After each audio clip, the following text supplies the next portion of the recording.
High friends, welcome back to my channel my kitchen and blogging. বন্ধুরা নিশ্চয়ই খুব ভালো আছো। Wish you a very happy new year. তোমাদের সকলের বছরটা খুব ভালো কাটুক, সারা বছর খুব ভালো থাকো। আর আজকে আমি তোমাদের সঙ্গে 1 জানুয়ারি ব্লগ শেয়ার করছি। তবে ব্লগটা ইভিনিং ব্লগ, তবে শুরুটা করেছিলাম দুপুরের দিক থেকে। চলো, ডিনারের সমস্ত প্রিপারেশন করছিলাম বাড়িতে বসে। আমার 1 জানুয়ারিটা কেটেছে। তো সারাদিন কি করলাম না করলাম তোমাদের সঙ্গে একটু শেয়ার করি। আগেই বললাম ডিনারের প্রিপারেশন করছি সব কিছু। তো আমাদের 1 জানুয়ারি ডিনারে ছিল মাছের একটা আইটেম আর ফ্রাইড রাইস। আর সেরকম একটা বেশি কিচ্ছু করিনি। তো সেগুলো এখন রান্নাবান্না আগে দুপুর মতন করে নিচ্ছি। পুঁই শাক দিয়ে বানাবো। এটা একটা কেমন একটা পিস এনেছে। এটা আমাদের ঘরে বেশ অনেকটা পুঁই ডাঁটা রয়েছে, আমার শ্বশুরমশাই নিয়ে এসেছিল। তো সেটা দিয়ে ভাবছি তাহলে কালকে এটা থেকে যাবে, ভেজে টেজে রেখে দেবো। এটা দিয়ে পুঁই ডাঁটা সব সবজি দিয়ে হয় না, এটা ঘন্ট মতো ওই বানিয়ে ফেলবো। আর একটা মাছের মাথা আনলেই হয়ে যাবে।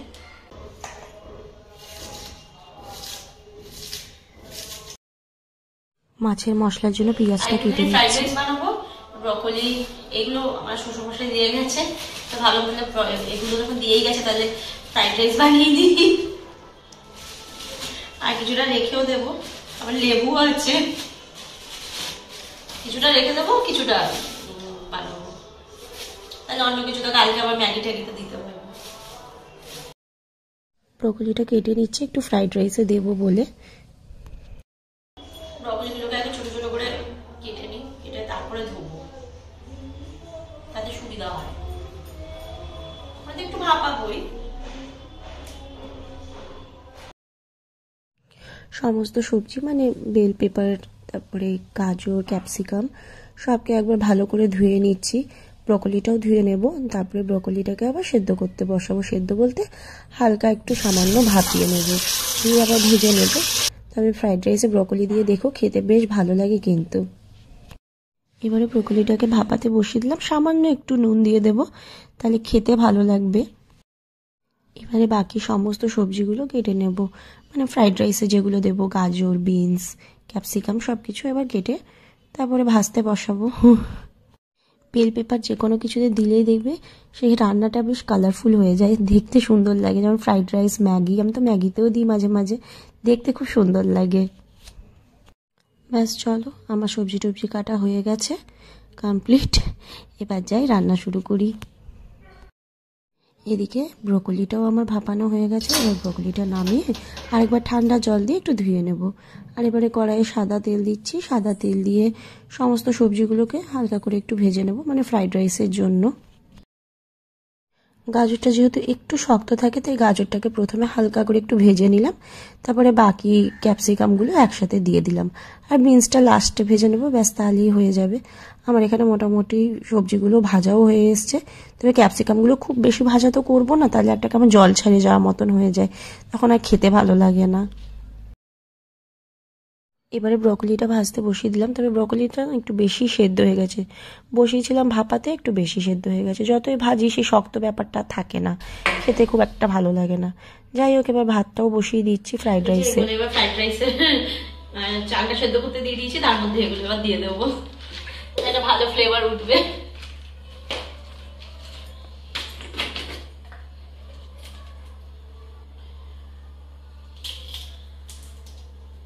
একটু গুঁড়ো গুঁড়ো করে দেব।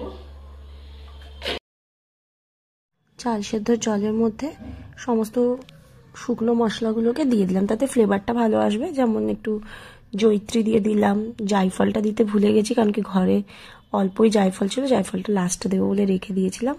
আর বাকি গোটা গরম মশলা, জায়ফল, জয়িত্রী, এলাচ, লবঙ্গ, দারচিনি, ব্যাস এইটুকু। আর একটা তেজপাতা দিয়ে দিই।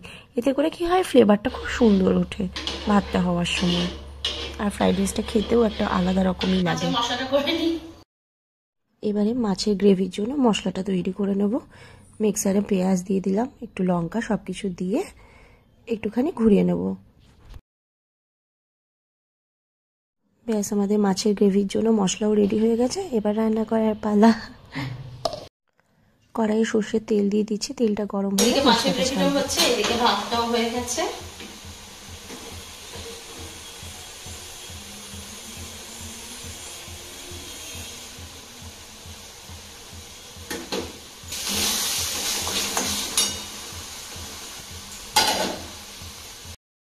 ভাতটাও এদিকে হয়ে গেল ফ্রাইড রাইসের। আর এই মাছের রেসিপিটা অন্য একদিন তোমাদের সঙ্গে আমি শেয়ার করব। মাছের গ্রেভির মশলাটা কষে গেছে, এবার জল দিয়ে নাড়াচাড়া করে একে একে মাছগুলোকে গ্রেভির মধ্যে দিয়ে দেব। দিয়ে ভালো করে মাছগুলোকে এপিট ওপিট করে দেবো গ্রেভির মধ্যে দিয়ে, যাতে মশলাটা ভালো মতন ভেতরে যায়। মাছগুলো ঠান্ডা হয়ে জোড়া হয়ে গেছে। শীতকাল আরো তেলে তেলে লেগে জোড়া হয়ে গেছে।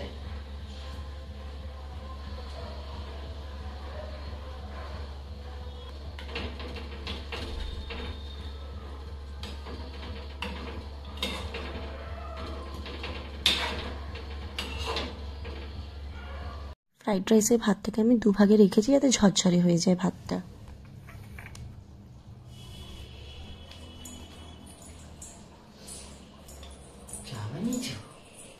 মা করলো।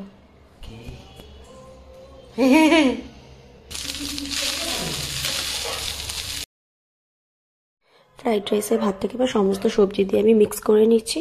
ব্যাস কমপ্লিট। ওইদিকে মাছের গ্রেভিও রেডি হয়ে গেছে। ব্যাস ডিনারটা পুরোপুরি রেডি করে নিলাম। এবার গিয়ে একটুখানি রেস্ট করব।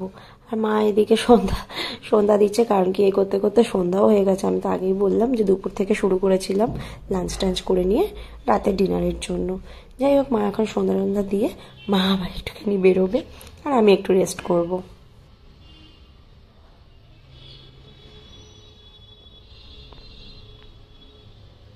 রান্নাবান্না সব কিছু কমপ্লিট হয়ে গেল, মানে ডিনারটা তো রেডি হয়ে গেল, রান্নাটা করে রেখে দিলাম। আর এখন কোনো কাজ নেই, এখন একটু কিছু খাবো সন্ধ্যাবেলা। কিছুক্ষণ আগে তো চা খেলাম, ভাবছি এখন একটু কেক খাই।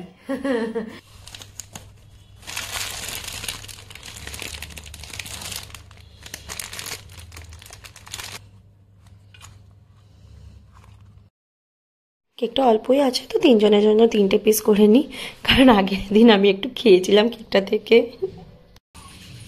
এই নাও ক্রিসমাসের কেক।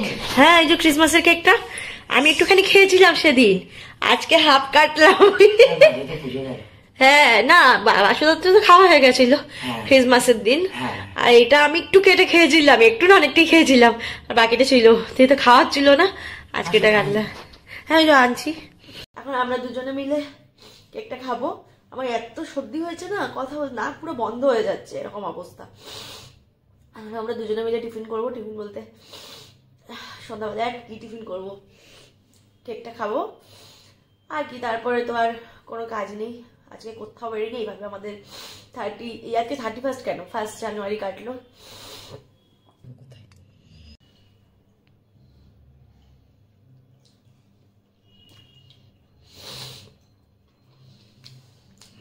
কেকটা আমি ক্রিসমাসের দিনই রাত্রিবেলাতেই একটু খেয়েছিলাম, আর ও আর মা খায়নি, তো আজকে ওই কেকটাই সন্ধ্যাবেলায় কাটা হলো।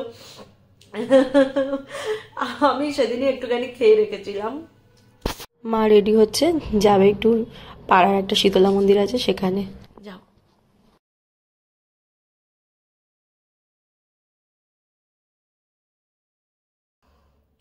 মা চলে যাওয়ার পরে তো অনেকক্ষণ আমিও রেস্ট করেছি, প্রায় 2-3 ঘন্টা।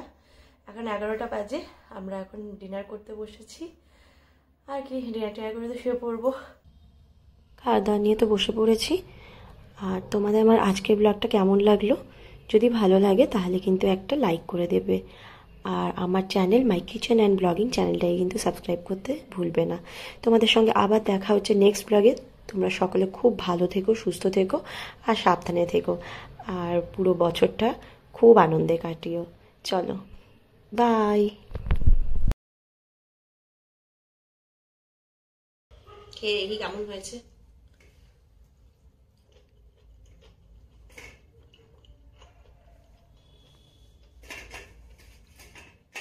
ভালো হয়েছে